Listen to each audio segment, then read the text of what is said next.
I mean, it's really been it's been hard, but I want to kind of talk a little bit about that journey because I think there's some stuff that like has set me up to allow it to be that way right now, which is kind of good from the perspective of like I'm I'm not super stressed that I'm not on the bike in a Yeah. way that I don't think I was prepared to be not stressed about not being on the bike, if that makes sense. No, it makes total sense. And I think that that will be something a lot of our listeners will relate to is how do you handle, we could almost talk for an hour about this. How do you handle kind of the psychology of being a young father as or mother as a cyclist and that fear, and it's an irrational fear that you're going to lose all your fitness and it's never going to come back and your life is over. Yeah. I mean, there's definitely a lot of that that goes around and people get real stressed out about it. It's like, y'all, you're going to be all right. Like, it's going to be okay. I think there's definitely something to chat about in that space from how I'm taking it. And I think how other people take it that I've seen, right? Like, cause I Yeah. watch a lot of people and I'm like, wow, I'm watching all of you do things in a way that like makes me concerned for your mental health. Yeah.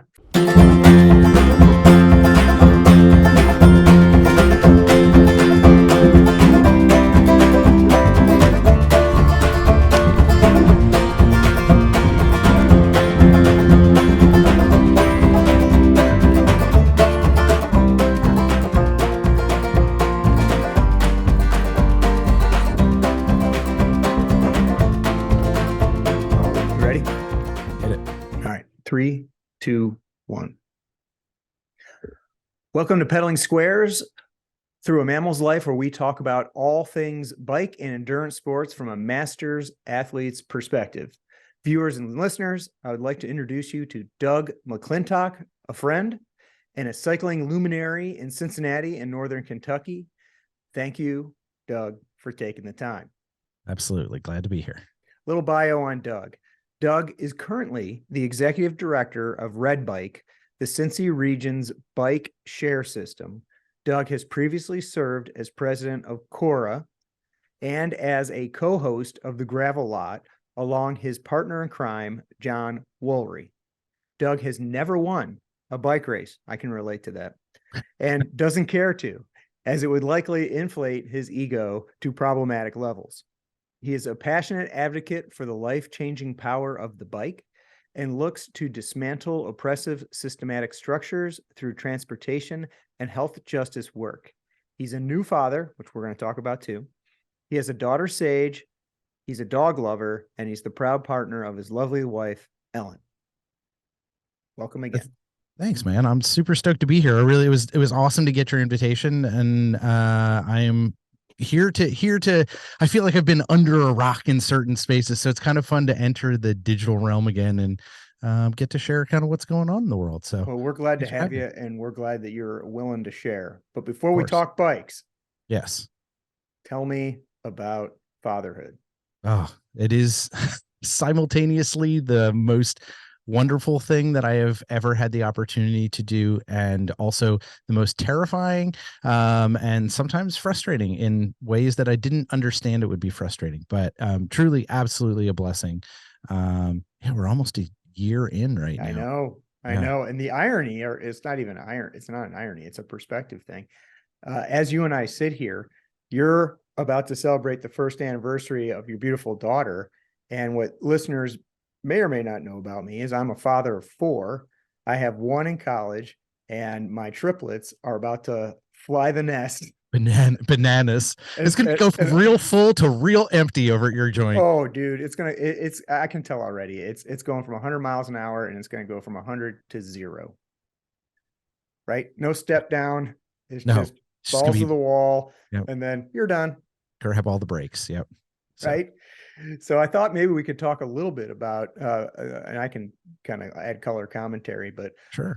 based on my experience. But how is it balancing being a passionate cyclist with being a passionate father? So I think, there comes like different seasons in all of our lives that we have to like worry about different things. And a lot of people, it's injury or things like that that kind of sideline them or change the way that they're addressing the bike. And it's interesting because when Ellen and I got pregnant, it was right after we got married. We were incredibly lucky. This is not everyone's situation, that just it happened. We pulled the goalie and it just kind of happened. Yeah. And it was shocking from that perspective. I don't think we were ready, but I don't think we were like mentally like, this is where we want to be ready to start this process. And when we hit that moment, there were a lot of other things that had conspired to align differently in my life. I think bikes were taking a different space for me. I'd gotten out of doing anything competitive with them. I had gone really hard, at least for me, in a way, and it had started making me uncomfortable. And not necessarily like, oh, this is hard to do, but like in a mental space. And I was kind of falling out of love. Work was hard, not from the perspective of like, this is difficult work, but it was hard to be at work. And I work in the bike industry. I was Yeah. working as the operations manager for Red Bike at the time. I'd been there almost 8 years, right? Like 7 years at the time. And it was kind of drudgery for me at that point in time. I was kind of trapped in a bad place there, emotionally and mentally. And I think Sage coming along when she did shifted all that stuff for me and allowed me to take bikes from a space where they were this thing that was driving the podcast, that was driving my relationships. I mean, Ellen and I met each other because of bikes. Literally the center of your life. Yeah, I mean, without a doubt, a thread that ran through it all. And say, oh, wait, I don't have time for that now. Someone else needs me to live, and I'm going to have to change how I approach it. And so there were a lot of changes that led up to that, right at that point, and they culminated. And I kind of tried to land the plane right as Ellen was giving birth, and I think we kind of nailed it. Like we dialed the show back, we started dialing it down. Jon and I said we're going to go on a hiatus. Jon's work was getting super crazy with the new position he had, and it just kind of coalesced in this moment. And since then, I haven't really been on the bike. I mean, I ride the bike around occasionally, but I ride bikes for work.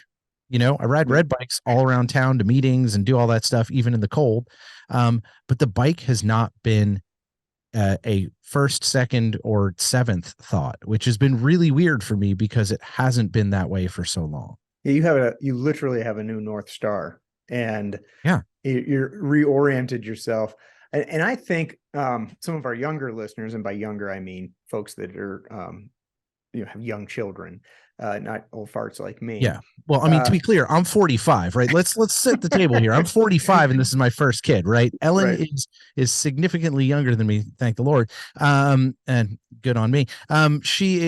But she's ready for this, right? In a different way. I'm ready for this mentally. Finally, I've finally grown up enough that I feel like I can be. It takes us guys a little bit longer. Yeah, for sure. But I am on the older side of that aspect. But as you were saying, young parents, as we will continue to call ourselves. Well, you wear it better than I do, but I'm thinking we're fine, bud. I'm thinking to myself, like I remember what it was like, thinking, okay, this is going to be the end of my cycling career. Like I'm going to not have time for this. The training volume is going to go way down. And I think everybody has this irrational fear that it's not going to come back, that their cycling career is over because they have children. And you gave it, I know you gave it more thought, or you meditated on it more than I did. I kind of watched that light coming down the tunnel until it was so big that the train just ran me over, and then I had to literally put the pieces together. Not that I had some early life crisis, but there is something about, cyclists, that we're a type A crowd. We track our mileage, we track our workouts, and the idea that somebody else is going to occupy that space, you worry that you're not going to come back to it at all. Now I'm living proof that you do, right? Yeah, for sure. But you're offering, a different perspective on it, where it's like, hey, like I know what's coming. I gave it some thought. I kind of mentally mapped it out, and maybe talk to the viewers and listeners about, I don't know, how liberating it is to let go for a little while. Yeah. I think that's it, right? There's a piece of me that, like, 45, I've done a lot of stuff. There's a piece of me that mourns different periods of my life, right? Yeah. You look back and you go, oh yeah, I remember when I used to do that. that was really cool and really made me feel fulfilled. But nothing that I gave up eclipses what I have now. And the excitement was being able to wipe it all clean and re-engage with it with a new set of values, a new set of operating tools, and a whole new set of the person that I am. I'm able to approach this thing that we call bikes in a way that brings me joy. Yeah. That I never have been able to do before. And I think it's because I layer on competition, because my brain, flips that switch and says, I could have done better. I can do better. I'll train more. I took my Whoop off. I have canceled my Whoop subscription. Like, Yeah. like Let go. it's been 5 years, right? I was like, no, I have to. And I did that literally like a month and a half ago. I was like, okay, it's up. I'm not renewing. It was some sort of like, oh, I'll get back to this. I'll get back to this. I'll get back to this. But what I need to know is that I don't need to get back to it. What I need to get back to is the place I'm going to end up. And wherever that is, it's going to be all right. Like I am not defined by the bike. It can be a through line in my life without it defining the person I am. And I know that because I've got so many diverse experiences, but it's hard when it has been something that you hold to so closely. It's hard to reimagine yourself. And I see it all the time with athletes who are injured or people who are Ooh. going through mental breakdowns and all of this. It causes you to reassess where you're at. But I think you owe it to yourself to take that time and to take that breath and to take the space it's giving you to figure that out. Yeah, Pushing through, it's you're almost too rewriting the bad. script is what you're Right. doing. Yeah. And I think I'll be in a better place. I mean, like we went on our first family bike ride this weekend and it was Right on. absolutely excellent. We did 8 miles. We loaded the trailer and our gravel bikes in the back of the Forerunner. We put Sage in there. We rolled down to 50 West, like unloaded. It took me 20 minutes to set Yeah. everything up. It's It an was just event. obnoxious. It was so obnoxious. And we rode 8 miles and it was like, all right, great. That was it. It was awesome. Freaking flatted. I flatted Oh, my front wheel like with 2 miles left. And I was like, I'll ride this out. So that tire's now toast. But yeah. like, it Yeah. it's $55 later. right, exactly. So Victoria, if you're listening, please Right. please send me what. They got some trouble right now with all the heat that they're getting after Perry Roubaix. Yeah, true. Well, maybe they've got some spares laying around that I'm sure they since do. they're like, we got to throw all these out. I'll take them. I don't ride that hard. It's good. Um, but it's like it's redefining itself in my space. And I think that that is the most healthy thing for me. And I frankly think a lot of people in cycling need that dose for themselves. Like we all take ourselves way too seriously. Oh, dude. Stupid how serious we take ourselves. So I can tell you from a racing perspective, I was actually thinking about this because I knew this interview was coming up and I was thinking about it on this bike ride that when I was out today. Literally nobody cares where I Nope. finish. I No, mean, nobody. except Like you. not even my wife. Like Right. she stopped going to races literally decades ago. She Right. also does not want to hear about it, right? Like Amen to she's like, how'd that. it go? Yeah. No, that's not a question you get. She's like, are you here alive? When are you going to be home? Right. Right. Yeah. If I'm asked how the race went, it's a perfunctory like Right. Right. exercise to That's keep the not, conversation yeah, going. Right. not because she So doesn't love you and doesn't care about no, you, but no, yeah, it's no one just it's cares. part of my life. And as a result, it's part of her life. Right. But she doesn't care. The guys I race against, they don't care. Sure. Right. I'm not getting paid for this. Nope. And at the end of the day, the only person who cares is me. Mm-hmm. And you've got to think through, you as a young father, me as, an aging racer, why am I doing this? And to what end? Right. Because we all get caught up in leaderboards and power to weight ratios and everything else that you can use to drive yourself crazy. And at the end of the day, you gotta I've got this. Now I'm pontificating, but I have this saying that I remind myself, like on super hard group rides when the young bucks are whooping up on me, like, Chris, this is supposed to be fun. Correct. Right. Yeah, right. Right. You need a little mental check out here. Like if you get dropped on this climb, okay, like this is Yeah. supposed to be fun. Like I've thought about putting it on the butt of my my bibs, underneath the This jersey, is just supposed to be remind fun. everybody Yeah. like this is supposed to be fun. I like it. I think that, I mean, I think I would definitely be like, oh yeah, this is the guy I will definitely be fine blowing past me. I'm like, oh, that's right. I've got to remind yourself you're here at the back. Caboose. It's okay. Right. Supposed to be fun. But the Supposed to be joy fun. of that, right? And I think if you've ever had the pleasure of reading Christina Torres' Cyclista zine, she's amazing zine and writer. She puts some really, really great stuff into the world. And she just did an issue that was all about bike joy. And we need to center joy in our lives. And I think that that's the piece that, like, I wasn't enjoying the Yeah. bike. I wasn't enjoying, like, I loved doing the show with Jon. We love doing the show, but I wasn't really enjoying talking about bikes all the time because frankly, I was looking at the industry. I was looking at the things that are going on. I'm looking at like the behavior of major brands. I'm looking at all of these things. I'm looking at the way that communities are tearing themselves apart, Ugh. the racism, the homophobia, the anti, trans stuff that we see everywhere. And it pervasive through bikes in ways that I like infuriate me just to think about it. And I was tired of being angry. Yeah. And while I need to fight that fight, and I will continue to fight that fight, and I do to this day, I needed to find joy in the bike again.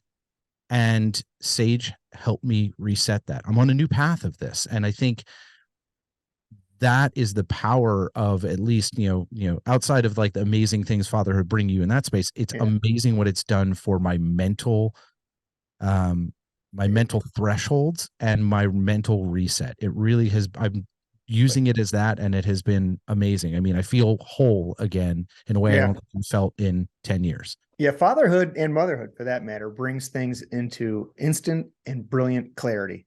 For sure. Yeah. Right. Especially at like 2 a.m. Uh-huh.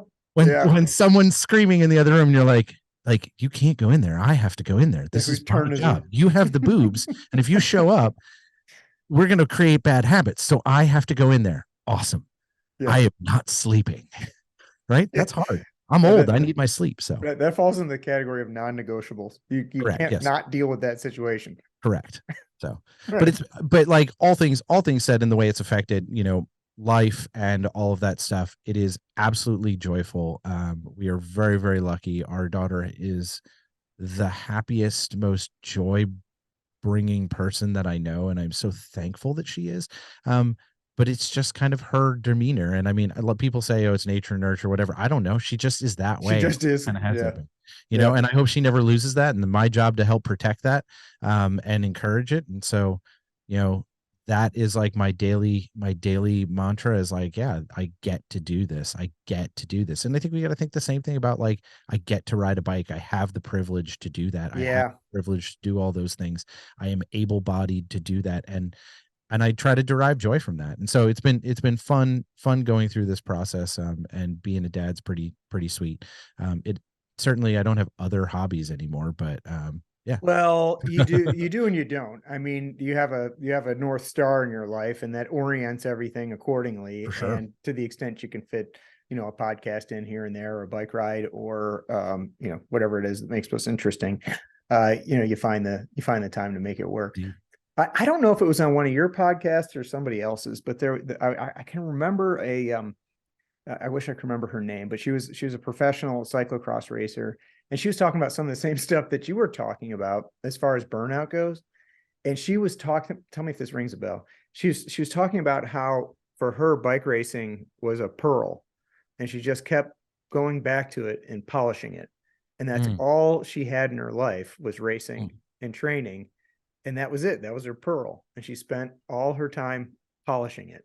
And she looked back on that in a very insightful way and said, there's more to my life than this pearl. Yeah. But that's what racing was for. Right. And it's hard not to be that way because it's a monastic sport. Yep. It's super demanding. There's it's in your head. Can't get it out of your head. The margins are like that for real racers, and for the rest of us, they're like that. But the point is, it's a emotional commitment on top of being a time commitment, and it can distort the priorities in the rest of your life. big time. Yeah, and I think that's the challenge of it, right? Like, is how do you maintain that balance? And that is it for, I mean, for anybody who's at the super pointy end of it, right? You're doing it because you're getting paid, or you're trying Right. to get paid, or Right. whatever, right? Like, you have the time to like be an obsessive compulsive, nerd about it. Right. For those of us who have like more time and money than sense, then sure, some of us can figure it out that way. But I could see myself easily going down that route. I'm competitive in a lot of ways, but the Yeah. problem is I'm also terrible. I So, get that too. There's, right, being competitive and terrible is not a good recipe for like sanity. that's a funny observation you're making, because cycling, it's not like being a baseball player or a soccer player, or any sport where you need to bring like 5 or 10 attributes to the sport, and you can have deficiencies in one attribute and make them up in other Yeah, attributes. As a cyclist, either you have the engine or you don't. Either you got the fast twitch or you don't. You can plot your power on the Hunter Allen curve, and if you're going to be a roulaire or a sprinter or a climber sure. or a TT You can guy. get better at that stuff Right. somewhat. But you're working with what God gave you, right? Right. You got a 4-cylinder, 6-cylinder, 8-cylinder engine, and that's it. You I'm like a can't 3-cylinder Yugo, like right, that totally somebody forgot to change the oil on. right, totally bored out. All those Yeah. cylinder Right. piston. Yeah. At home, Right. That's as home big as I port can get. job. Yeah. So, and you know what, like I knew that a long time ago. I'm not an athlete in that way.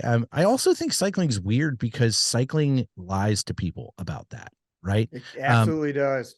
our world of cycling, the cycling world, is so freaking small that if you're good at cycling, you might not be good at any other sport. Now, Yeah. the Mathieu van der Poels and the Wout van Aerts, like those guys are going to be good at some sport, no matter what it is. Put them in a Yeah, they're boat. either Nordic Yeah, skiers right. or Yeah, cyclists. something, Yeah, yeah. right? Because they're just genetic freaks. But there are so many people, especially in America, who make lives as pro cyclists that in America that wouldn't if a whole nother generation of people who are athletes came into the sport. And so I think it's a weird, untenable situation that people get into where they're like, "Ooh, I got a taste of maybe I'm good enough."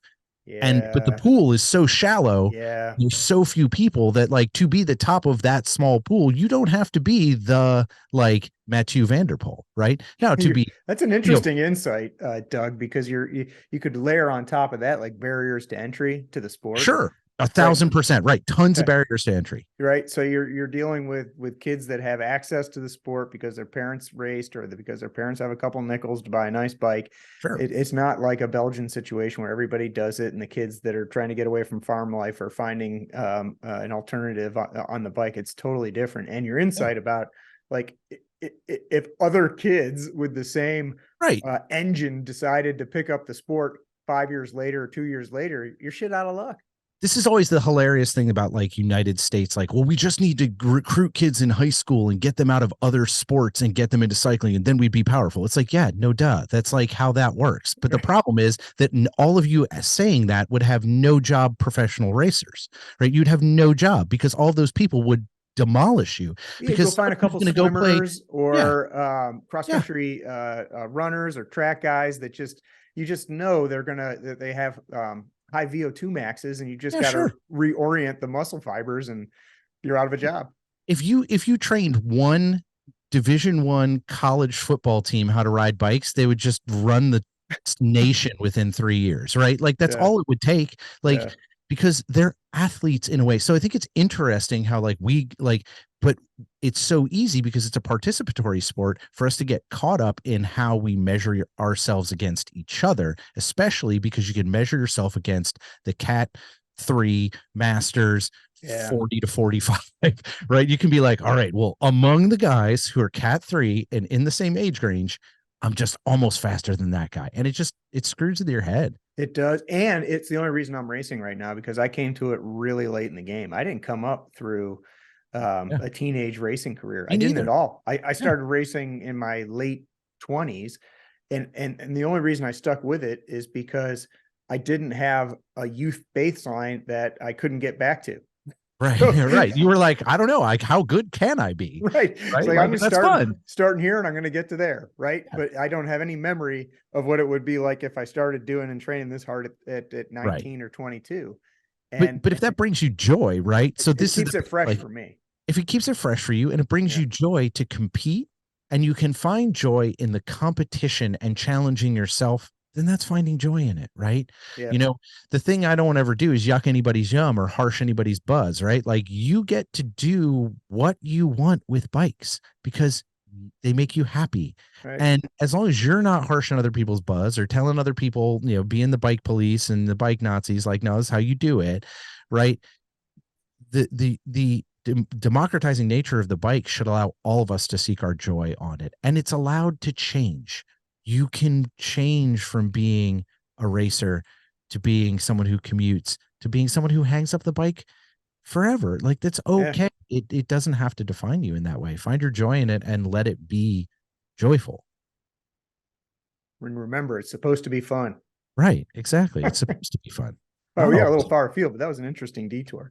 Yeah, Let's get back to fatherhood, and I'm guessing, but you can confirm or deny that may have something to do with the hiatus that you've taken from the gravel lot. for sure. Yeah. Yeah. Um, By the way, any big announcements you want to make on my podcast? that we're coming back. We'll be back for season 6. No, to be clear, John and I were talking about this today because we were talking about that I was coming on the show. And so John and I were chatting a little bit over lunch about this. No, John and I are great. We are the best of friends. Still nothing, haven't skipped a beat there. We talk No less. Yoko Ono or anything No, going no, on yeah, there? no one has broken up the band. So it's kind of a perfect confabulation of things, right? Like Sage is coming along to the world. John had taken a new job couple months beforehand, and that has mushroomed into a lot more responsibility and a really big pressure cooker from that space. He's growing a business and really, it's not his personal business, but he's growing a business by leaps and bounds, and he's just so talented at what he does. I'm so proud of him. Like, it's so awesome watching your best friend crush. I love watching close friends be successful. It's so cool. There's a handful of them I get a little envious of, but like what you know about Oh, me is I'm really tight with Mitch. He was my college yep. roommate at BioWheels. Yep. Yeah. And, I remember being on a ride with you and you're like, that's the house that Mitch and I lived in. And I was like, oh, that's excellent. right. And to watch him, become the success that he is. Yeah. Like, I don't have a jealous bone in my body. I just love seeing a dear friend crush it. Yeah, crush it. Exactly. And to see John crushing it, you're just like, yeah, go. Yeah. But do it. But the problem is like he has a wife and family and a life, just like I have a wife and family and a life. We have things that we have to take care of. And, it came down to this beautiful, beautiful moment today. We were talking about like how much we miss doing it, right? It was a time I get to hang out with my friend and talk to awesome people, right? Yeah. Like literally a life affirming, emotionally reaffirming moment, a time to, crack the release valve and complain about things, but also to try to work to solve things and figure out who I was becoming. I mean, that show saw me go from being married through a divorce to meeting Ellen to having a baby. Yeah. Right? We all kind of went through it with you. Right. I mean, and you all were part of that journey with me and with John and his wife's injury and all this stuff, right? It's such a critical thread for us. And like, it's cool because I think about Sage can go back and listen to Dad be you're immemorialized. Right, which is totally wild. And I don't know. I'm gonna have to carefully curate which one she listens to in what order. Age appropriate. Right. Yeah. Listening. Let's not talk about the ones where Dad talks about drugs. Yeah. But when we look at this, like John and I so desperately miss doing the work together. And we want to bring it back, but we don't know that we have anything important to say right now. Well, there's something going back to seasons. There's something about knowing when you have the energy to put to it. Sure. Like, and I want to, for the value, for the listeners and somewhat for my own value, I want to peel back the curtain a little bit on podcasting, right? Yeah. Because most people just see your and John's faces for an hour and a half, and they think it only took an hour and a half. That was pretty easy. I could do that. Right. I could buy a microphone and talk into it and record it on Zoom, and boom, I'm a podcaster. I'm an influencer. Not that easy. No, I mean, you're doing it. From a scheduling perspective, editing, all that. I want to talk about all those points, but I can barely, and I mean barely, get out a video once a month. Yeah. And you were doing it every other Tuesday. So for 4 years for almost 4.5, we did it every week. That's right. We never missed a week. Now some we'd record in advance and like put in the bin around the holidays, but you're still working every week on it. Yeah, we're working every week, whether it's trying to book shows and trying to get the right people, whether it's keeping like, you got to be on social media, making sure you understand what the undercurrents are so that you're having, conversations that are germane to what's going relevant. on. Yeah. I got it easy. I just find cool people to talk to. I mean, to be clear, that's how we did it, right? Like we said, ooh, let's talk. I mean, like we talked to Mitch. Mitch was like one of our first episodes, right? Like you find the people that are in your space and your orbit, but quickly TGL became something that wasn't just bikes. Bikes was the entry point. Bikes was the ability for us to like crack open people's lives and figure out what made them tick. Yeah. And it did have kind of a Barbara Walters feel to it sometimes. It was like, I mean, for sure. Yeah. Don't tell me. But I think we crave that and we miss that, but there was a lot of work. I mean, I remember the USA Cycling episode, Rob DiMartini, John and I probably did about 20 to 30 hours worth of prep. Oh, I bet. Because like that was a critical conversation. Everything in the cycling community was in a massive head, and USA Cycling reached out to us and it's like, we want to put Rob on your show. And we're like, all right, come on, buddy. And he danced in a lot of places as any good CEO would. But we knew we had to understand every little bit of the landscape and his history, not just our own personal axes. And we spent a lot of time talking to people in the community and saying, what are we missing? Because I think being informed in our space was really important to us. And like, my perspective is as a 45-year-old white man, right? Like, that's my perspective. That's my life. Like now I have a lived experience that says some other stuff, being queer and having all of these other things that I've done in my life, but it's still a very narrow window. So when you have those conversations and you want to understand that landscape, I mean, we've spent a lot of time on research and plotting shows every week, at least 5 or 6 hours on that. And then I got good at editing. I could edit a hour and a half, 2-hour show in probably 3 hours. Okay. You're better than me. but that was towards the end, right, of our 5-year stint. But we'll be back. I just don't know what it looks like. And we realized that work is the part that's the hardest. Yeah. It's literally the behind the scenes stuff. Yeah. It's the getting folks booked, preparing so you don't look like a schlep on the screen. Nope. And then packaging it up. And you guys have very, very slick, well presented, super that's pro. John. That's all John. He does a great job with it. I do all the audio, but John just like, that's what happens when you have a marketing guy. You're like, hey, marketing guy, good at this shit. Yeah. So that doesn't explain your following, because the following is driven by the content. If you don't give people content, they're I don't care how cool your intro is.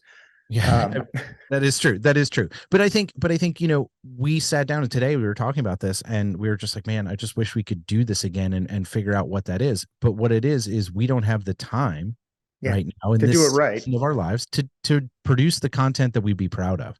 And so for us, John said, well, what we just need to do is find someone to do all that for us and hire us. And I was like, oh yeah, dude, that's totally what we need to do. So if anyone who's listening to this would like to hire us to do the show, we will give you the keys to the castle. I mean, you just gotta do all that work and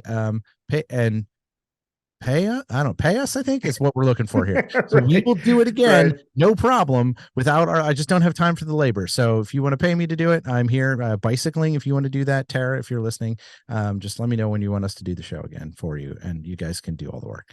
Because you're good at the the back and forth, and the reality is putting it together is really time consuming. And if you've got at least a 40-hour a week job, you're not going to have a lot of time left over to ride your bike, let alone hang out with your daughter and make sure you stay married.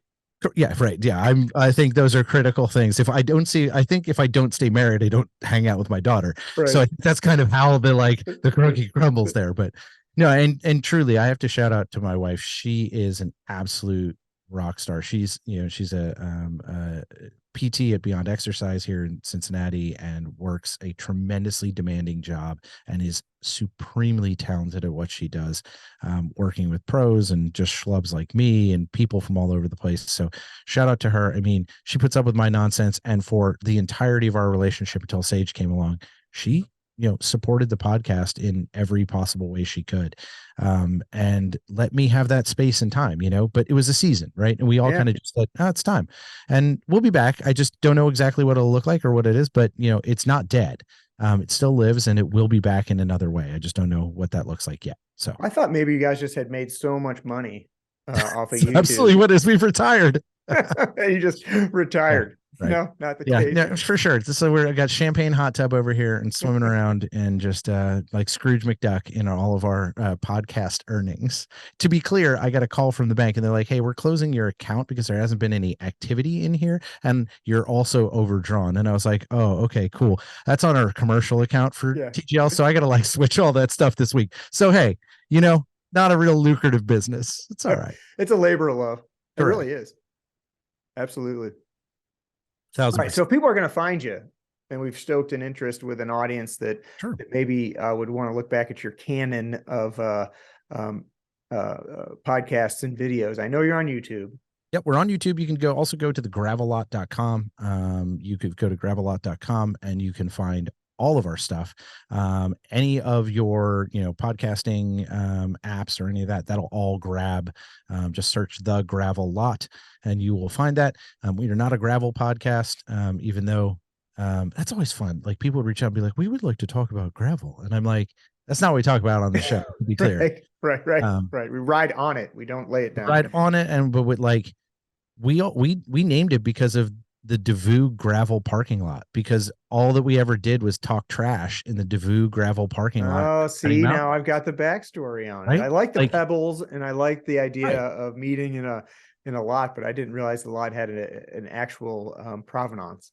Yeah, that was the place, right? Like it's a dusty ass gravel lot where everyone would be like hanging out, having beers after the ride or whatever. And you'd be like, oh yeah, this is where community is in the mountain bike world. So that is that's good marketing. You must have a good marketing guy on your team.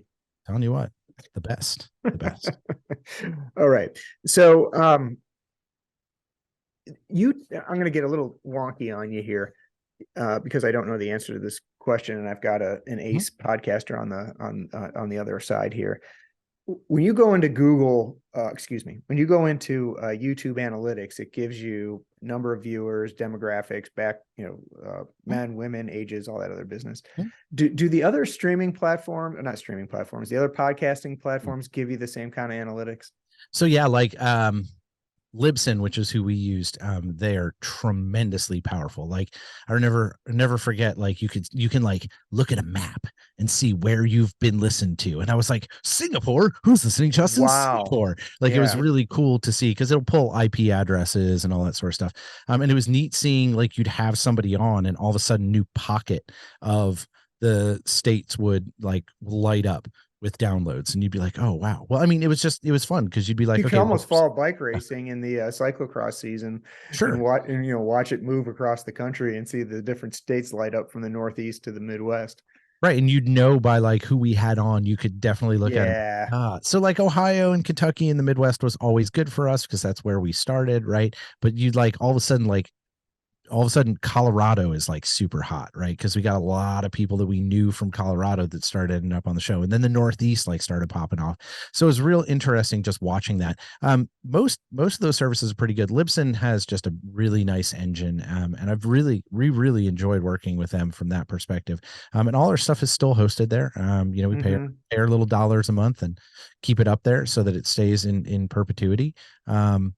But yeah, I mean, the analytics from that perspective on the podcasting side are really robust, I think, because especially when people are trying to figure out how do we monetize this from like an advertisement standpoint, they needed it. Like they know KPIs, you got to have like some sort of like how many eyeballs are seeing this, how many earballs are listening, right? And they knew that from a marketing sales point, if you can't tell someone how many people are really engaging with your content or understand what markets you're hitting, it wasn't going to be a thing they could sell ads for. I'm sure that it's still the same. I'm sure it's probably even better now, a year and a half later. But yeah. I was just curious about that because I to your point about getting sponsors, you got to be able to show them the analytics. yeah, I mean, I And think I don't that's the think you retention guys piece would of it. used them to pick guests or kind of drive the direction of the show. It was just more of a feedback Yeah, it's a information. feedback loop, right? It's Yeah. like, ooh, that's working. Ooh, that's not. Right. And for us, we had people on we wanted to have on because we wanted to have them on. I mean, there's certainly people that were on our show that were like, people are like, who the hell's that? I don't know why that's germane to me, but we knew that their stories were good, Yeah. and that they were good people and that they had something important to share. And like Jesse Swift, like if you haven't listened to that show, like I didn't know Jesse Swift from a hole in the wall, but our friend Katie Macarelli said, you need to talk to this guy. His story is incredible. And Jesse like had a home invasion and like defended his family, like crazy story, but he's just like a joyful cyclist. And it was like, oh, I definitely want to get to know this person. This sounds amazing. And it was one of the most emotional like conversations I think we ever had on the podcast. It was like wild, but you never know what's going to get brought to you from someone's perspective. We all have stories, right? Like we all have things. And I think that's the piece that Jon and I miss, is the ability to tell those stories and to interface and talk to people about their lives, because it gives you perspective, right? You can walk any number of miles in someone else's shoes. You start to think about your life differently. Yeah, So absolutely. I miss the podcast for it grounding me. I have a new thing to ground me now, but I really miss it as a narrative in my life to give me perspective.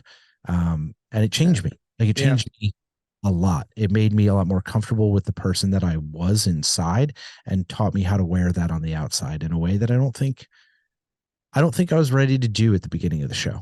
Mm. Do you think I'm a group lot, I'm a rides lot give different. that opportunity for people?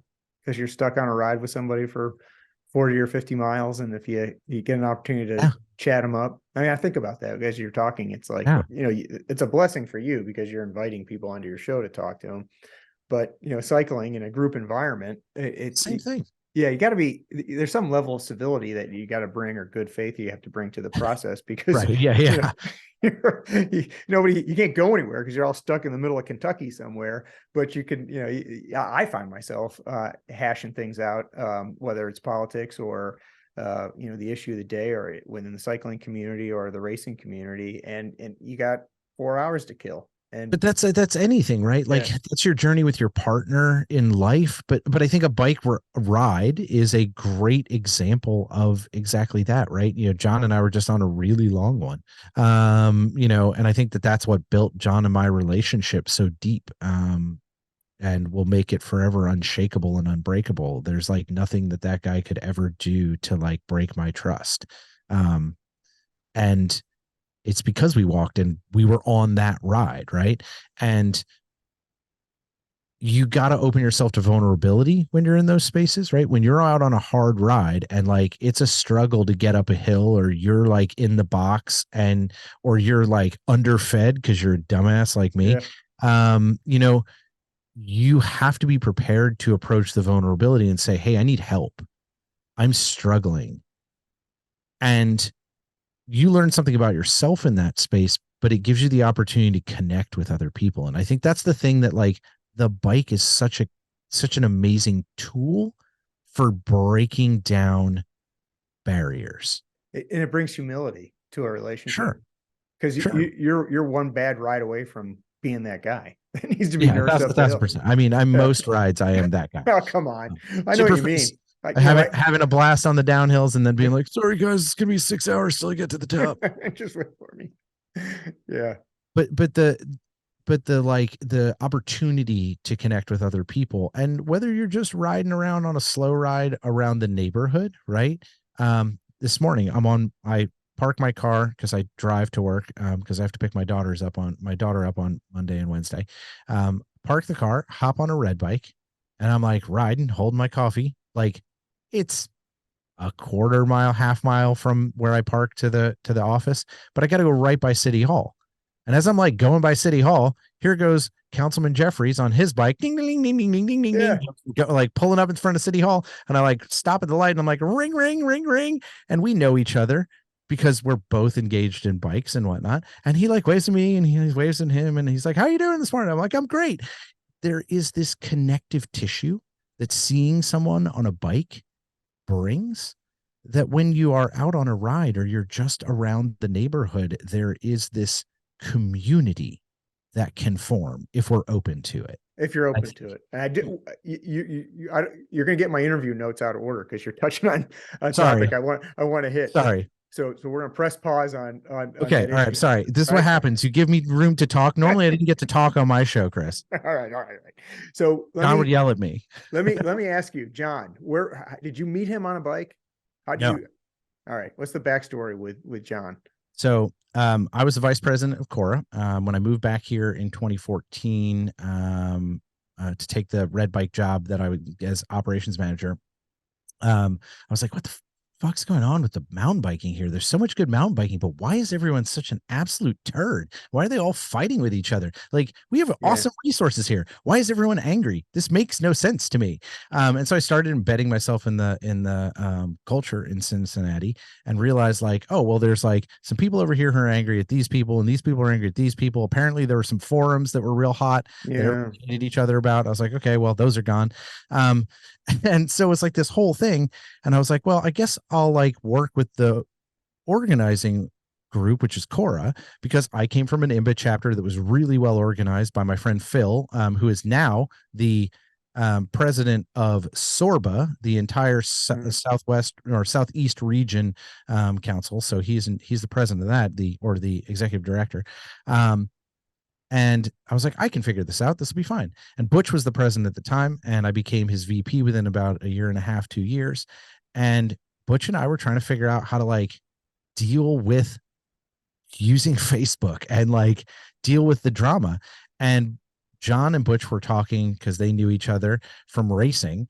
And John was like, I could help out with that. And so it became the Butch, John, and Doug Facebook Messenger thread for like a year and a half of us just all passing hilarious things back and forth and joking with each other and becoming really close friends. But also it kindled a friendship between John and I, because at some point Butch is out driving UPS truck, right? Yeah. Butch cannot, as he said, run this organization from a brown truck. Yeah. So John and I started doing a lot of that lifting and a lot of the messaging, and we just built a friendship from there. And you know, John was with me through the like darkest parts of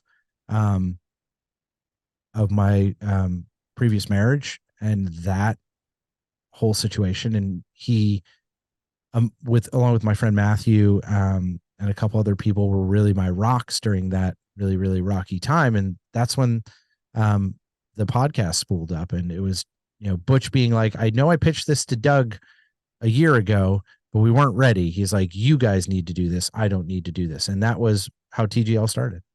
Interesting. So, it was John and I being friends, and then Butch being like, I remember we talked about this when we went to the IMBA trip, Doug. And I was like, yeah. And he's like, it was a dumb idea then, but now it's the right idea. So make it happen. Yeah. And the rest is history. Yep.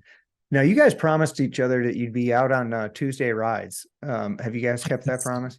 No, that has not happened. I tried snooping on you guys on Strava. At all. No, that's true. On Strava either. No, I am, but like I've gone pretty dark. You've gone dark. Yeah. Is that because Strava's not cool anymore, or what's going on? I mean, nothing's cool, to be clear. I'm not cool. I don't even know what's cool. I'm just not. I stop riding, and John kind of stopped riding too. You know, John's way more competitive than I am, and it gets deep in his head, and he just needed to he needs to figure out his relationship to the bike too. And I think it came for both of us at the same time, and we were going through the same stuff in different ways. So I think we both have kind of hung it up. We have coffee regularly and we hang out regularly. It's hard to get our schedule together because, yeah, it sucks. Like, we're really hoping this summer that we can do some more rides. Having Sage Mobile and me being able to hook it up changes everything. So I can put her in the back of the trailer and we can go crank 20 miles and no problem. And I'm getting a massive workout because I'm towing a kid. So Yeah, for sure. Yep. so She gets a chocolate drink at the end of it, and you get a right, coffee exactly. or maybe a different type of beverage. As long as I let her like run around and touch some grass in the middle of it, she's pretty happy. She's Yeah, pretty chill with it. But that's I great. hopefully this year we're gonna get some more. I think last summer was just like the shock of being a parent was like, oh God, I can't leave the house. If something happens, what happens? Yeah. And Well, we're not to mention navigating. you're not sleeping, so you feel terrible, so you don't really feel like Oh riding your no, bike. that's not true. Everyone sleeps great when they have a baby, Chris. It's not a thing. I Everyone's had fine. I had four under the age of two. Yeah, dude, like I don't even understand. Like that's a whole nother level. We can talk offline about how you manage that, but like I don't remember it, so I can't even it's, tell you. it's like one dark black hole in Right. Chris Carville's life. I Yep. don't remember and I don't wish to. There was So, a period of time, this is going to sound terrible to all the listeners. I would break out in a cold sweat if I saw an infant. mm, but, I mean, to be clear, you're like, oh God, Yeah. you need something of me. Are you mine? Wait, no. Okay, cool. We I have do have a three to keep corner. track I do of, have a right? corner on the market of going 1, 2, 3, 4, 1, 2, 3, 4, 1, 2, 3, 4. Is everyone here? Yeah. Yes. Yeah. I can't imagine. Ellen and I joke about like if we decide to have another kid, what happens if we have twins? My friend Britt, that happened to her, and I'm like, yeah, I don't envy you right now. And like you had another couple degrees harder. So Yeah. It doesn't double. It gets exponentially more yeah, difficult well, I though. mean that's what I would think. So for Yeah. sure, lots Yeah, of for sure. lots of crying faces. So All right. Enough about my parenting adventures. Let's talk about Red Bike. yeah, for sure. Um, so roughly a year ago, you were promoted to executive director. Mhm. Yeah. So maybe talk to me a little bit, or talk to listeners about kind of your evolution within the organization, and then why the next step to executive director. Yeah. So I was working for a high performance automotive company in Alabama. It's why I had left Ohio. And I really wasn't a cyclist before I um, left Ohio. Like I wasn't riding. It wasn't a thing for me. My very good friend now, Tom McKenna, would ride to work at Dubworks where I used to work Mm-hmm. all the time. And I'd be like, you're nuts, man, riding in the snow, little Tom McKenna. And I'm like, and he's significantly younger than me. So I always used to give him snot, like, you're just some snot nosed kid. I used to ride bikes back in the day when Yeah. I was a kid. Right. Uh, Let me show you how it's done. well, I mean, I never even tried that, but like we were car people, right? Like we were in cars, right? So it was our thing. So I was working for a high performance automotive company in Alabama, and the job was really, really, really hard and very demanding, 70, 80, sometimes 90 hours a week, flying all over the country, doing motorsports, almost one Daytona 24-hour, Ooh. like next level engineering and high stress. I'm running a team of a number of people. We're putting products to market, and there was a Are you lot putting them of into a racing environment? into a racing environment and also Oh, into a consumer environment. So consumer environment's actually worse because you can't hide anything, right? Like in a racing environment, yeah, right. you're trying to cheat the officials. Right. So you're like, I don't know, it kind of works, and you can kludge and bodge some stuff. But in a consumer environment, right, you're very visible to everyone. So there was a lot of PR and challenges there, and I just was getting burnout. My ex at the time, she wanted to move back to Ohio, miss Cincinnati. I miss Cincinnati and my friends, but I just really needed out of that environment. There was some weird stuff going on at the office, just in general. It was kind of a strange place to work. But I was like, oh, I'm on the hunt. I'm on the hunt. I got a call from Ryan at Dubworks, and he said, hey, my girlfriend at the time knows about this job with a bike share that's spooling up. And I had rediscovered cycling in Alabama because I needed something to take the pressure off Yeah. of this job. And I had some neighbors who were like, come ride mountain bikes with us. And I was like, I used to ride mountain bikes. I'll be fine at this. And then I was not fine at this. But I got the bug. And so I was like, I want to do something in the nonprofit sector. I want to do something with bikes. And I came up and I interviewed to be the operations manager. And I was hire number 2 at Red Bike. So there's my boss, Jason, who now runs Cincinnati Parks. And then me.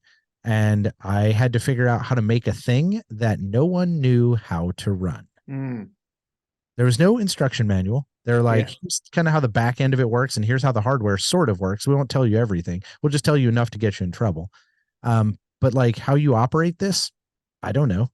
No one gave us any instructions. So, So this is back in 14. this is back in 14. Yep.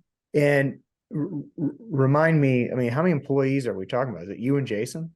It was me and Jason and my friend Britt, who had the twins. And then we hired 3 people. We were Okay. like 30 some odd stations and a couple hundred bikes. Pretty small.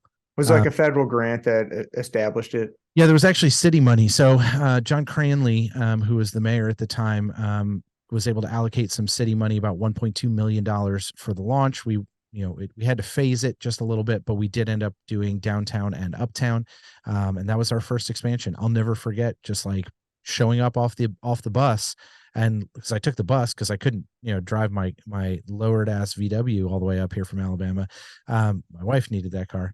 And so I was like, okay, well, I'll get on the bus. I got off the bus and I like showed up at a site where we're installing a station. And that was the first time I touched this stuff. And you had to figure out how it worked. Yeah, I was like, oh, cool. Well, I guess I'll learn how this works. I promptly pissed off the installer who worked for the company that owns the equipment or we bought the equipment from. That was pretty fun. But quickly figured it out and started building the plane while we were doing it. We built bikes in a warehouse on Republic Street with no air conditioning for like 3 weeks. It was wild. So, but we launched in the fall of 14. So September 15th, 2014. And yeah, it has been a wild ride since then. We're coming up this fall will be our 9th year in our 9th anniversary. So almost 10 years, which is really exciting.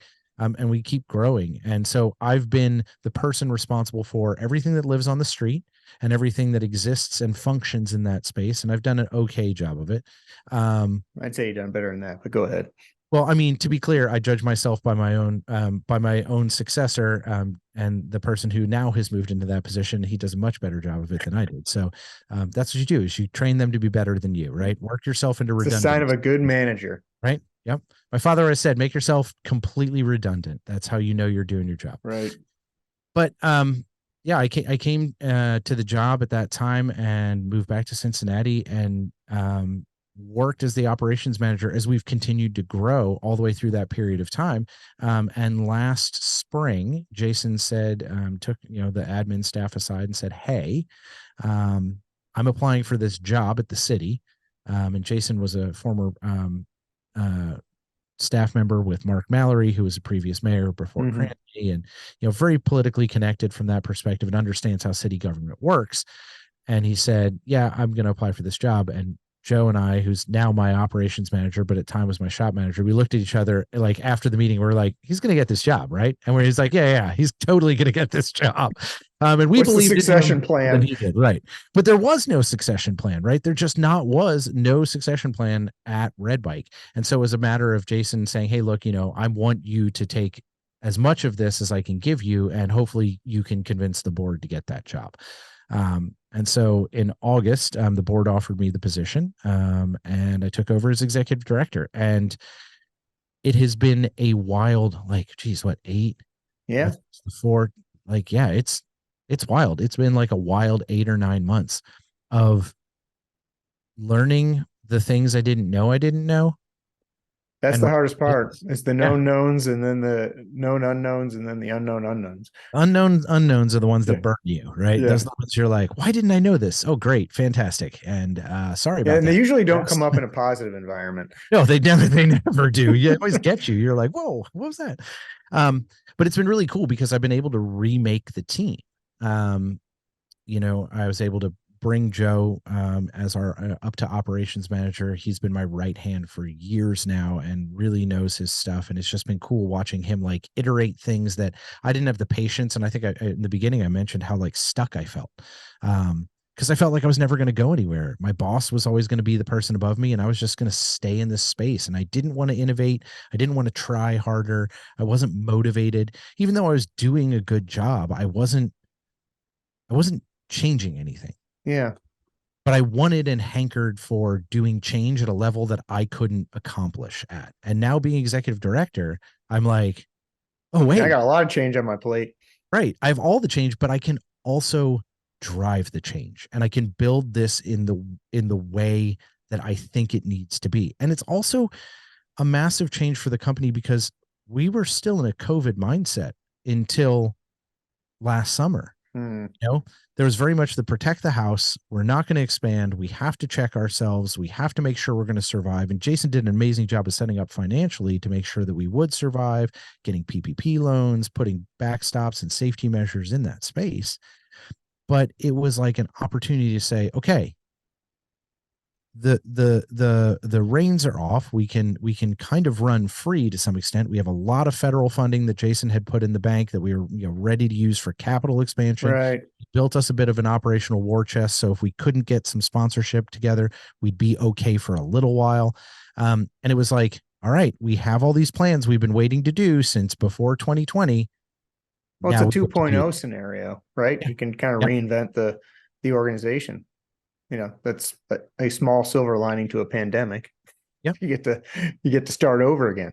But we hadn't really, because we were still worried, right? I think we were all still worried, and we we're all shell shocked from that. So I think it's been fun because we've been able to remake what we're doing, and we sat down and did a lot of strategic visioning and really talked with the team. And I brought our former outreach and education manager who had gone down to run the Nashville system. She wanted to move back to Cincinnati, and I was like, you totally have a job here. And so she's our engagement manager now and crushing it. But we're growing again because of all this federal funding that we've had in the bank, and we're going to neighborhoods that really, I think, matter for the organization and what we've thought about as our mission. And okay, you keep stealing my questions. You just went right into my next note. Okay, so sorry. See, I'm you're good at anticipating you. this. This is, I know what you want to ask. Right here. That's how it works. All right. The next question I'm going to ask you, I'm going to ask you two of them. One is why is red bike important to Northern Kentuckians and Cincinnatians?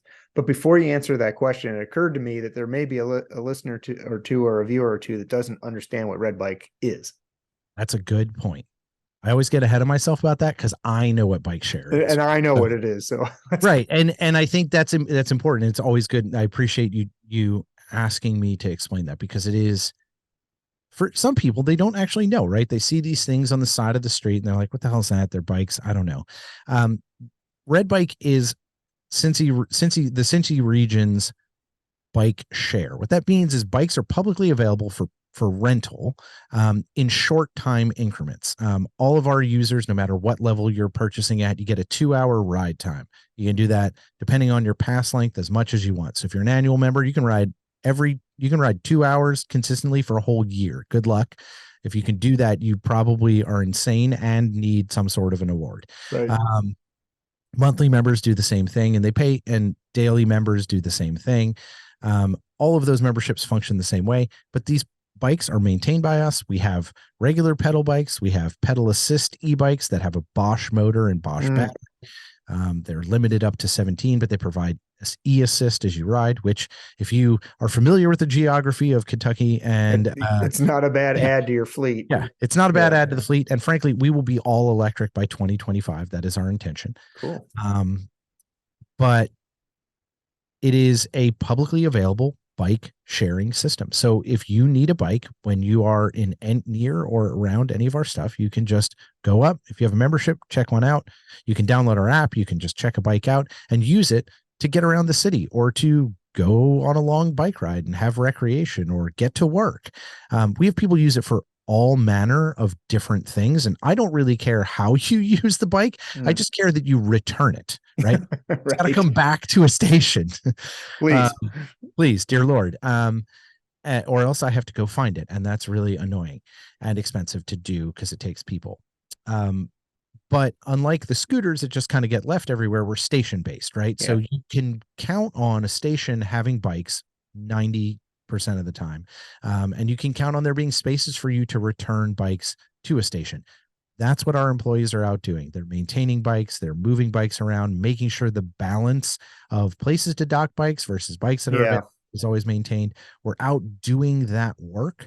And making sure the thing functions for everybody. So yeah, it's a bike sharing system that is publicly available for anybody who wishes to get access to it. So, all right, now we know what it is. Yep. Why is it important? It's important for like the zillions of reasons. I think at a basal level, it's important because we all deserve the ability to choose how we wish to get around our community. Hopefully, you are abled enough to be able to ride a bike or walk, right? We can all walk, but some distances are longer to walk, right? Or roll, if that's the situation that you're in. A bike shortens that distance. An e-bike dramatically shortens that distance in time.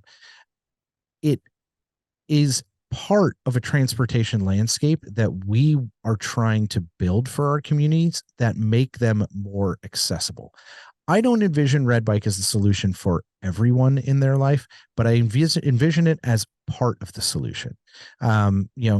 We can talk about environmental benefits. We can talk about the fact that, we're removing car trips. We can talk about the fact that seeing more bikes on the street allows everyone who's on a bike to feel more comfortable because I'm putting 700 bikes on a street. Amen to that. Like in 8 years, downtown has changed dramatically when you ride through it about the way people behave with bikes in the street. Yeah, it's a familiarity issue. Yeah, familiarity, right? Like that's very important from the visibility and familiarity perspective, right? That changes that. But more than anything else, we want to be a just and joyful transportation network and change how people move. We are a piece of that. Whether you ride the bus, whether you use a car, whatever. Like I talked about my commute earlier. I drive to work most days and I park near a station where there's free parking. And then I ride a bike in the rest of the way to work. And, right? and that's not an insubstantial issue for a lot of folks Sure. that need to work downtown. I mean, parking is, frankly, it's expensive. Yeah. But if you don't have a car and you have to use public transportation of another sort. Well, you better point. Yeah. Right. You can take a bus to Government Square and get on a bike at Fountain Square and ride it to wherever you need to within the basin or Northern Kentucky or wherever. Right. Our job from a transportation standpoint is to be that last mile or that next mile or that connector or whatever. Yeah. There's this recreational component that we really found out about significantly during COVID, right? Of course, our stations that live by the riverfront get people on beautiful days riding around, riding on trails out there. You can probably track a correlation between 80 degrees and sunny and bike usage on the 1,000%. Like if you think it's a good day to be out on your bike, everyone else wants to be out on red bikes. Absolutely a truth. And because of that, we were like, okay, recreation's definitely a thing. Let's give longer ride times so people can enjoy themselves more. But what we learned during COVID is that is so much more important to people than we thought it was. The duration of rental. Well, not even the duration of rental, but recreation. The number of people across all of our across all our demographics that cite recreation is the reason they use Red Bike is staggering. I'd have to pull the numbers to be sure, but it is absolutely staggering, especially since the pandemic changed work habits and a lot of people work from home, right? Or a lot of people don't commute downtown. We lost a lot of that business, but we gained so much recreational use. So there are people who are going out on date nights or just going out for a exercise ride after work in a way that I don't think we were seeing that. So that's really become a big component of that. But the original vision of it was we're gonna be the last mile. We're gonna get you off a public bus and get you to work. That's what bike share planned itself to be, right? A last mile solution. But I think it's become so much more, and I think Cincinnati is really a piece of that. But I think the piece that makes it important, and I get kind of choked up thinking about this, is the work that we do in equity, because the bike should be a democratizing tool, right? It is a way to fight the systemic injustices that exist in our communities, that remove transportation options that allow people to get to work or get to the hospital or get to care or any of these things. The bike can be tremendously helpful in changing health outcomes because it can free up people's time. If you're waiting on the bus and it doesn't show up, you're now late. You're missing an appointment. You're late for work. You may get fired. All of these things. But if you can take a bike that you can reliably know is there. Yep. You're the master of your own destiny. Right. Yeah. And you're not paying for a car. You're not doing that. And at $100 for an annual membership, right? That is a deal. And we're taking care of them for you. Right. So as I look at Red Bike and its opportunity, what we're doing in the equity space is amazing. So back in 2017, Elise, who went to run Nashville and now is back, she helped build this program called Red Bike Go.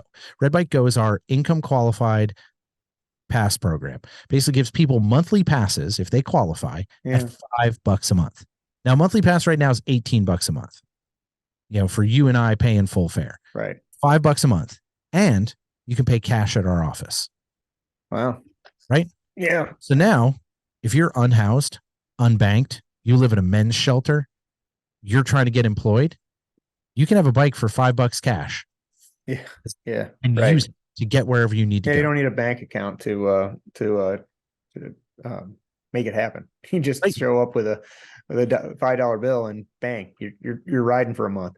Exactly. And when we talked about barriers to entering the sport of cycling, right? Yeah, for sure. How do you get a bike, right? Like you might get something clapped out that doesn't really work well, but you can have reliable, good transportation with charged e-bike batteries. There's no difference. You can rent e-bikes if you're a Go member. There's no change. Yeah. You have access to the whole system. That has changed the way we are used in a real and measurable facet. We are the nation's leading equity program by percentage of rides. Over 26% of our rides in 2022 were taken by our equity customers. 26%. Wow. Well, that tells you that it's really getting used for real reasons too, doesn't it? Yeah, for sure. And Philadelphia, which is a peer city and a friend of ours, and we love them to death.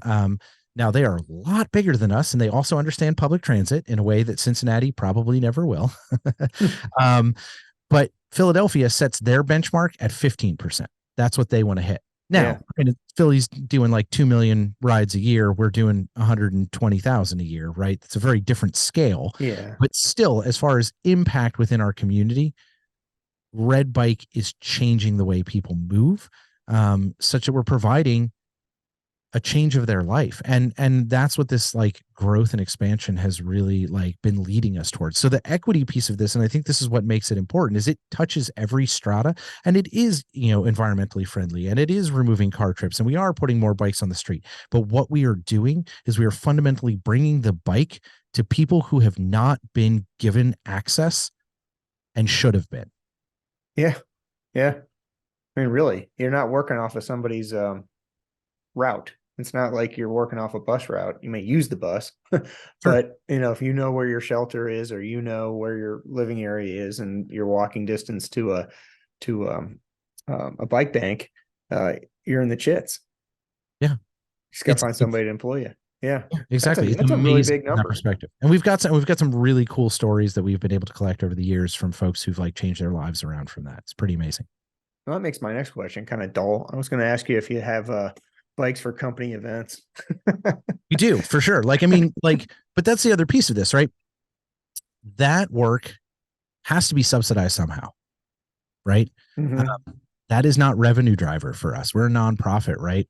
Only a third. So there's this thing in the transportation world called fare box recovery, right? Fare box recovery is how much you make through the operation of your thing.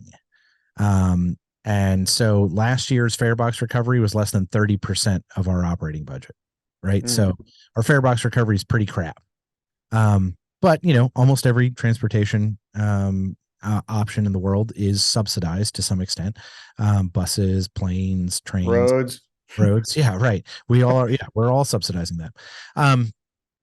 But we don't receive those subsidies in the same way. So for us, the way that we have to figure that out is by sponsorships and relationships and partnerships, and by figuring out ways to drive revenue. Right. So corporate events, right? People can buy, bulk passes. People can set up, led tours. People can figure out how to get access for their events through us. Those are all things that are revenue drivers for us. Those relationships and those relationships with partners and sponsors are the things that allow us to be able to do the work that is the most important to us. We have centered that because that is the thing we care most about. But it takes all of everyone else being a Red Bike member and paying full fare. Yeah. To going on drive Sunday the ability strolls to do on it and that sort of thing. Yeah, I get it. Yeah, this is one of those perspective adding conversations. I honestly did. When I think of Red Bike, I think of going downtown with my wife and riding over the Purple People Bridge. Exactly. I mean, literally, that's my perspective on it. And it, my perspective can get, the aperture can open a little wider for the guy or gal who's driving downtown and wants to save a couple nickels on parking, and they ride a bike into work, right? But the fact that it is the source of transportation for certain economically disadvantaged folks, it wasn't even on my radar. That's the thing, right? Like your perspective's not wrong. Yeah. Right. Your perspective, is the perspective that you have because it's the space that you see the problem from. Right. And to be clear, when I started in 2014, my perspective was much like yours. And it really took Elise and Jason saying, this is what we're going to do because this is going to be important, driving into all of our heads as a business that like, this is what I am so excited about every single day. I am the most overjoyed to come into my office every single day in a way that I don't think I have felt joy to go to work. Yeah. Good for you. In so long, because I'm working with a group of people who all believe in creating a just and joyful transportation network. Joy, right? It's about joy, because even if you're going to work, you can still smile because you're on a bike and you see someone, right? There is an opportunity here for all of us to change our perspective about how we see other people on bikes and how we don't apply our lens to their experience with the bike. Mm-hmm. Yeah.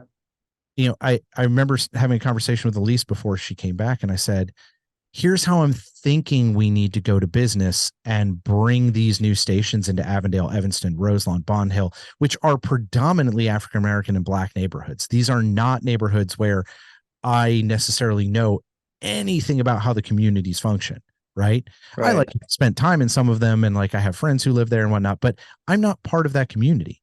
And I realized like it's very prescriptive of me to take my bike share lens and say, I'm going to bring these stations and they're going to go here, here, here, here, and here, because that's where you need them. Yeah. There you go again, anticipating my next question. So how do you, if the kind of the mission is we got to get folks to work, is basically, I mean, am I over paraphrasing it? I mean, that's definitely a mission, right? Yeah. It's a mission. Not but I mean, it's the, the just side of it. How do you go about locating these stations? I mean, is there a third party that comes in and says, based on the demographics and the employment situation, here's what we recommend? How does that, or is there a public vetting process?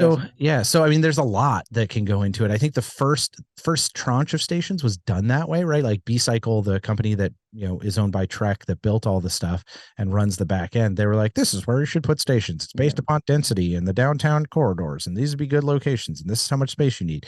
And of course, like, we were naive and we weren't wrong for the downtown density. That made sense. Like, we served that and we built the thing that works in downtown. But as we're going to these other neighborhoods where there may be 3 stations in Avondale and 3 stations in Evanston to start, we've got to locate those very differently than we would in the 10 square blocks that is Central Business District, right? You can blanket that with stations and never miss. When we go into these different communities, like, that's the piece that we have to do differently, because the rules don't apply the same. We have to start from a place of, we're bringing bikes because the city is bringing them and wants them in your community and wants you to have access to this, but we need your guidance. We need you to tell us where you would use them. Because I can guess, right? I know that Avondale's Hirsch Recreation Center is like a hub of that community, right? I know that Evanston Rec is a hub of that community because there are community meetings there, events go on there. Like, I can tell you that. But is that really where you guys need a station? Is that serving your community? That's a guess on my part. Yeah. So we are in the process right now, and we will do the same for Roselawn and Bond Hill next year. But we are in a very deep process of working with Walnut Hills, Avondale, and Evanston at community meetings, doing mapping events, doing mapping through the internet, where people can submit their information to us and tell us what they want and tell us where they are. Now, it doesn't mean I'm going to be like, cool, Chris wants one right his driveway, and that's where we get a station because Chris got all his friends to vote for a station. It's not like ranked choice voting and like you want, right? But that has to be part of the conversation. Now, if someone has a ridiculous idea from a perspective of it just won't work physically, or it doesn't serve the needs long term of the system, then we won't choose that spot. But I think we're really trying to be guided by the community on these expansions because they make sense, right? And then you figure out where you kind of want it, and then you got to like figure out if it's in the right of way or is it private Yeah. property, and then you got to do all the like higgledy-piggledy Yeah. annoying Civil stuff with engineering DOT. stuff, Yeah, traffic yeah. engineering. Yeah. Yep. I get that. And we love DOT. They love us in Cincinnati. They're really great. And everybody in Covington and Northern Kentucky has been awesome with us. We work really well together. Like our relationships are really good there. So that's generally not a problem, and we'll figure it out. But that's the boring stuff that has to happen with paper pushing and Yeah. permits and whatnot and measuring. Right. But I think the exciting part of it is the community engagement, because you get to understand these communities. And now I have relationships with people in communities that I don't live in. And it's cool because when I show up, they're Yeah. like, what's up? And I'm like, hey, how are you? Like, what's going on? And you feel connected to your city in a way that I like didn't quite anticipate. And it's been a really happy surprise from that You're perspective. acquiring civic pride. Yeah, I've had quite a bit of it, but I'm now like really getting excited about neighborhoods that I don't live in, which is, Yeah. I think, cool from that perspective. Well, Cincinnati's got a rich history in its neighborhoods. Oh, I for mean, sure. I grew up in the sticks of upstate New York. And when I came out here, I had no idea you could label a two block area a burg. And if you like go over like by like you're like that side of the street, Right. it's not us. Like it took me forever to figure out like O'Brienville was literally 2 blocks long. Yeah, yeah. That's Yep. it. And the other side of it is literally where I will be tomorrow night, which is the Evanston Community Council, Yeah. right? Like, Yeah. and Evanston will be like, no, we own this half of the park. Yeah. That part, Well, that other half all the is where the locals city know is. exactly where Yep. Where they who live. lives Yep. where and what's what. Yep. It's us out of this out of towner that Same. I'm an out of towner too, right? yeah. Took me a long time to start to understand that, but 52 neighborhoods is a thing. So Yeah, for real. And there's a lot of civic pride within those 52 neighborhoods. for sure.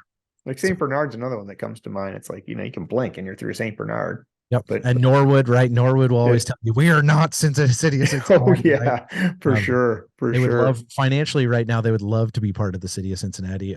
But whatever, they'll deal with that problem as it arises. So, All right, I'm going to come full circle around now to a topic that I asked to press pause on, because you're talking about developing relationships and communities. And I want to talk a little bit about the cycling community. yeah. Okay. So you and I have been riding bikes for a long time, maybe 70 years between the two of us. Right, for sure. Yeah.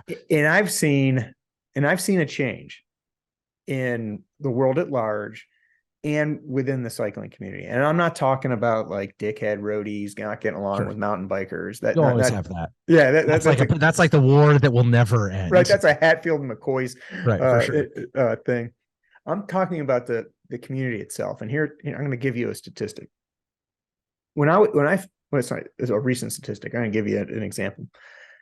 When I was riding maybe 25 years ago, I very rarely got race faced.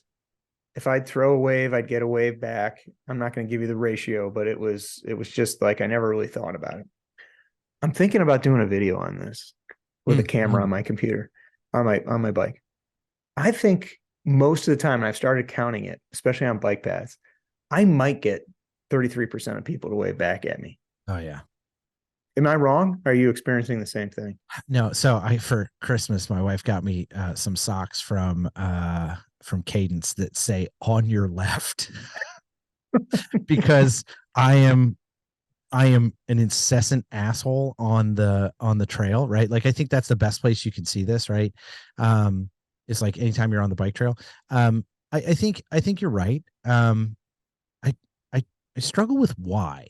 Though. So do I, and I want you to explore it for me or with me, because you and I know each other. You and I know a lot of people. A lot of hugs when we see each other. Sure. A lot of camaraderie on group rides, that sort of thing. But the community at large, if we, and I'm coming at this from the perspective of a cyclist, an advocate, and a lawyer who represents cyclists, if we're going to have an antagonistic relationship with motorists, and you can always argue who started it and that sort of thing. Sure. If we don't have civility within our own community, do you see where I'm going with this? How can we expect that level of civility back from the motorist motorized community. When I'm on the bike trail I'm using it to connect up longer loops, but I throw a wave almost 100% of the time. And if I'm not waving, I'm giving you a head nod. And if I get 33% of cyclists that acknowledge, and it's not I'm on the other side of the road. Like, right. You are literally 6 feet max. You can't not see me. And a lot of times a lot closer because that person just tried to come by you without letting you know that they're trying to come by you on the left. Yeah. On your left, or, like doing one of these straight away. I want to chalk it up to a lack of civility, but it's not overt. It's not like I'm antagonistic towards you, but is it people just like, I mean, to be clear, we got a lot of new cyclists. Maybe they're scared to take their hands off the handlebars. Give me a head nod. Yeah, but maybe they don't know, or like, so one thing I try to be careful of is I specifically try not to wave at unattended women. Interesting. Right? If I see a female cyclist, I try to like mind my own business, right? Unless it's like a mixed couple, or if it's like women that I know, I'm like, right. I'm just like obnoxious. Because I think there's an imposed threat level there, right? In a way that I don't have to deal with that. I don't have to hold that. There's a novice level, I think, right? There's a lot of people who are new and they don't like kind of understand that etiquette. Maybe that's something like we as a community can do better. It's like, hey, make sure to like, we spread joy whenever you go. Yeah. I think people don't feel comfortable feeling that way. Or it's how about this? Maybe I mean, I don't know that we have an answer, but let's see. I'm spitballing with you here. No, we gotta figure this one out. This is a good one. Because, I'm thinking to your point about bringing new cyclists into the fold. It was for the longest time kind of a insular sport. Sure. Yeah. Right. And you could blame it on the pandemic. There's probably some other industry forces I'm not familiar with. Maybe we just have a lot of recent converts and they're just, for whatever reason, not in the like, hey, I'm part of this. Chris, I think you got me to it. Our sport is so good at being like, here are the rules. Here are the things you do to be cool. Here are the ways you need to behave to be a cyclist. They have numbers. How you are memorized, right? It's like, what rule, whatever, HTUN, right? Yeah, right. Number 4 or 8. Right. Yeah, I don't know. Like, whatever. All the fuck up. Right. Like, you always shave the pins, which has always been a thing for me ever since. That's a long thing, but we won't get into that. But it's golf-like in that regard. Yeah. But if we are like gatekeepy about what it means to be part of the in crowd, right? You, despite the fact that you are as friendly as you are kitted up. Oh, dude. Yeah. Right. You like have aero bike, right? Like aero bike, right? You look the part of the thing. So maybe people could be intimidated, but I think more than that, if we're telling people this is how you need to behave in the sport, and this is like what is like projected by, this is how you become accepted in the sport, that's our fault. Yeah. Like that's our fault if people who are trying to enter the sport behave that way to us, head down, buried in the drops, hammering at 25 on the trail. It's like, who told you that that's a good way to behave on the trail? I can't stand those guys. Right. Yeah. And we know that, and we ride or have ridden a lot. So, but we're the ones that have said that, no, that's kind of cool behavior at some point, maybe not now, but at some point we've given a pass to that, or said that that's how you're part of the in crowd.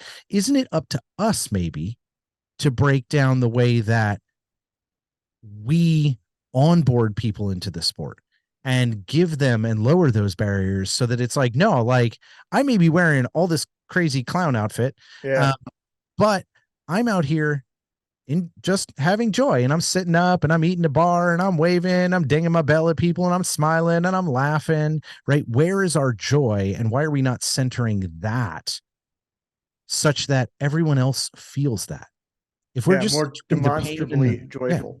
yeah, Yeah, like demonstratively, yeah, like yeah, just like crazy. Because I think when we center like the pain and the effort and the hardness and being tough and gritting through it, we're missing, to your point about putting it on the back of your, like, this is yeah, supposed to be fun. So maybe we're not centering fun enough for folks. yeah. Yeah, I need to give off an even more friendly vibe. I I got to mean, take the I am sunglasses off obnoxious and I'm like, now. Yeah, yeah. I, I almost chased somebody. Like I had somebody come by me really tight while I was towing Sage on Saturday. Ellen was behind me, and Ellen, God love her. Ellen is great. Like if she's in my draft and she's behind me, she'll be like very loudly directly at the person who's passing without saying anything. She'll be like, cyclist back, like super loud. And I'll be like, oh, hello. And like they came way too close. And it was these two dudes who didn't break conversation, came by too wide on the left with traffic coming the other way. Oh, here we Like, go. I was Yeah. like, here we go. This is how I go out. And I was like, Ellen, I'm putting a dig in, and Sage and I are going to go yell at these guys. And she was like, just don't. I'm going to get them. I hope they stop at the parking lot. I was like, me too. Like, we need to police our own. Like we need to Yeah, police we people to do. behave that way. Like if it's conversations with your buddies when they do something dumb like that, just be like, hey man, not cool. Like I know you think you're fun and you're hard, but like we're all just trying to enjoy being on a bike. So welcome these people in, make it a joyful space. Yeah. Yeah. And then you know what? Let's take it a step further. So we could aggregate folks like the people I'm describing, my experiences on the bike trail. You're going to have a certain Sure. demographic on the bike trail. Yep. Right. Yeah. And we could attempt to describe it, but Sure. But there will be, there's going to be like a couple demographics on the bike trail, but there is like a predominant one. right, right. And then there's folks that are trying to really enter the sport in the form of group rides and joining clubs and that sort of thing. So they've taken initiative to join the tribe, as opposed to somebody that is new to the sport. They're like, I'm not getting on the road. I'm going to stay on the bike trail. I might wave to you, I might not. Versus somebody that really is saying, I want to be part of I don't want to use the word tribe. I don't want to use the word group, Sure. but I'll say group. I want to join the group. And I will tell you, I interviewed Will Leet with the Licking Valley Velo folks, and they are profoundly good at welcoming new riders, like from the mellow ride up to the racer ride. And like your organization, there's an ethic of inclusion. Like we're gonna find the new guy or gal and make sure they're super comfortable, you know. And you can take that model and kind of build it out. Now, how you find these folks if they're not showing up for group rides is kind of an open question. But we do need to do a little bit better job of representing, and maybe it is the elder statesman in the tribe, right? That maybe once upon a time, we were dishing out the hurt, but we're on the receiving end of the hammer now. Yeah. But I think if you look at a lot of the folks that are engaged in that space, right, like the Scott and Julie Hermans, right, the people the Mitch Grahams, the people who've been involved like at a level that's like eclipses anything I'll ever touch, they are that welcoming. They are those people. For sure. I think it's the people that live in the in-between spaces that are the people we have to reach. And they may not be listening to this show, but you may know them, right?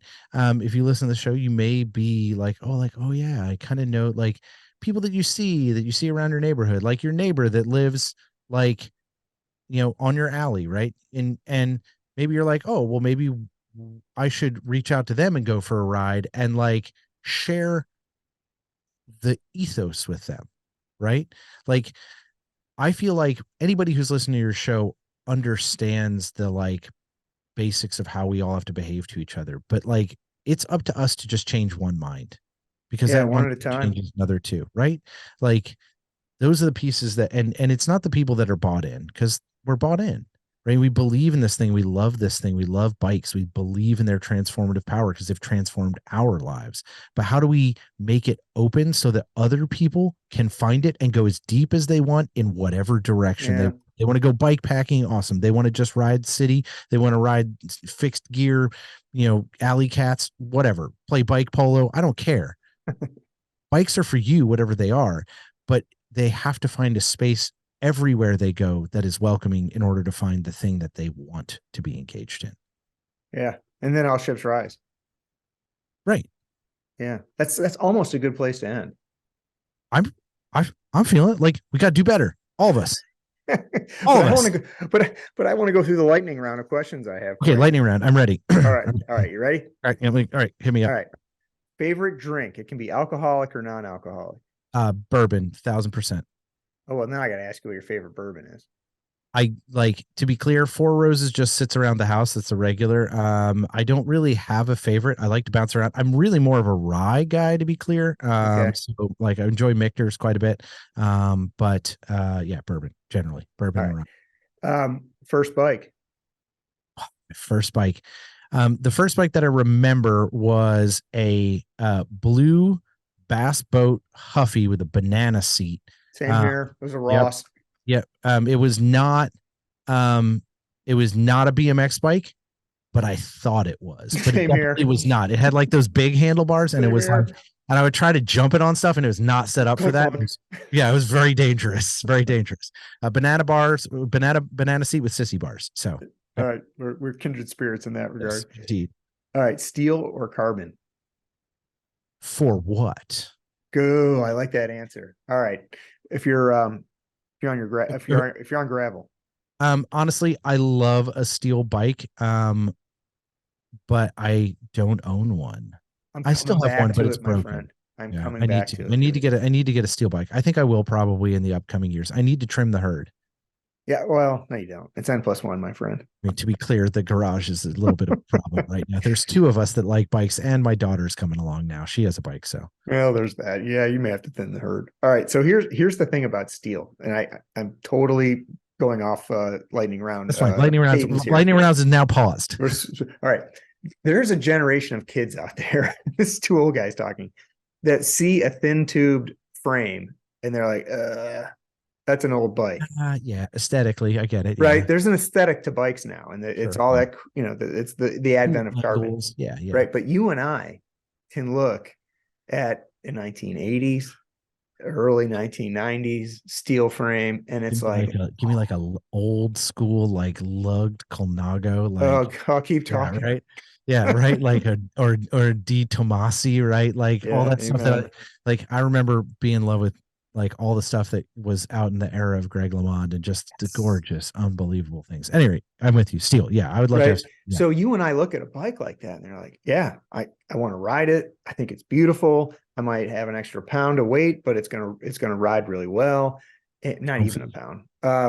But there's an aesthetic issue. Like you and I literally look at that bike differently than someone that's 30 years old.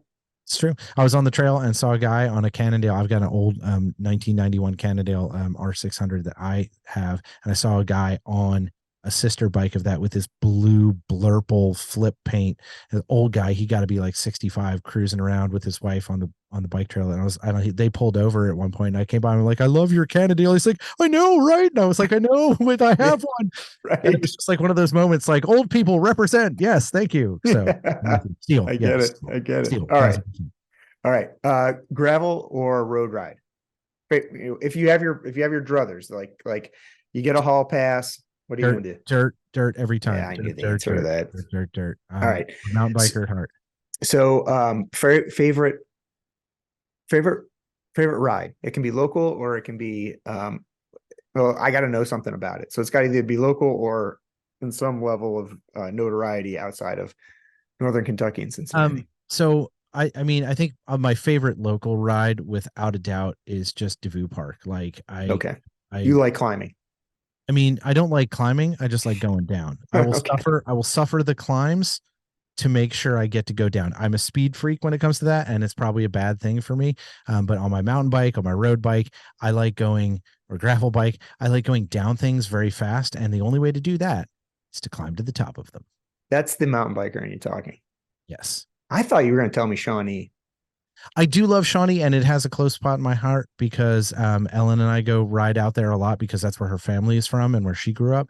So So we ride beautiful out Shawnee a there. lot. It's beautiful. It's definitely my favorite gravel around. Yeah.